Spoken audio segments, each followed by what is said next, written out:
ધ્રુવિશા છે. મારા સ્કૂલનું નામ હાઈફાઈ પ્લે હાઉસ છે. હાઈફાઈ પ્લે હાઉસના સ્ટાફને જય શ્રી કૃષ્ણ.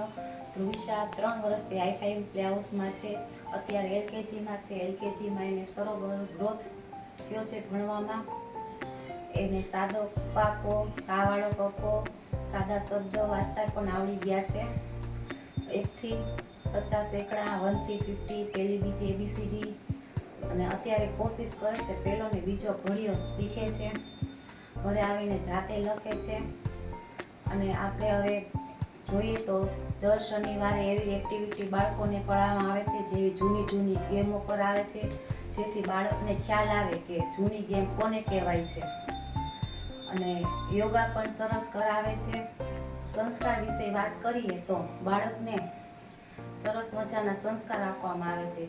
ઘરેથી મોટા વડીલોને પગે લાગે છે, જય શ્રી કૃષ્ણ કહે છે, ભગવાનને પગે લાગીને સ્કૂલે જાય છે. બહાર જાય ત્યારે જય શ્રી કૃષ્ણ કહે છે. એવા સરસ સંસ્કાર આપે છે. તેથી જાગુ મિસને થેન્ક યુ. અને એ હાઈફાઈ પ્લે હાઉસમાં એક એવું છે કે જ્યારે બાળક એડમિશન લે છે, ભણવા છે, ત્યાંથી એના હાથમાં એક માઇક આપવામાં આવે છે. બાળકને શીખવાડવામાં આવે છે કે માઇકમાં કેમ બોલવું.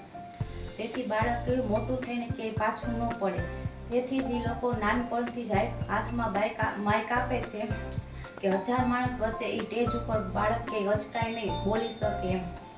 તેથી હાઈફાઈ પ્લે હાઉસને થેન્ક યુ. જય શ્રી કૃષ્ણ.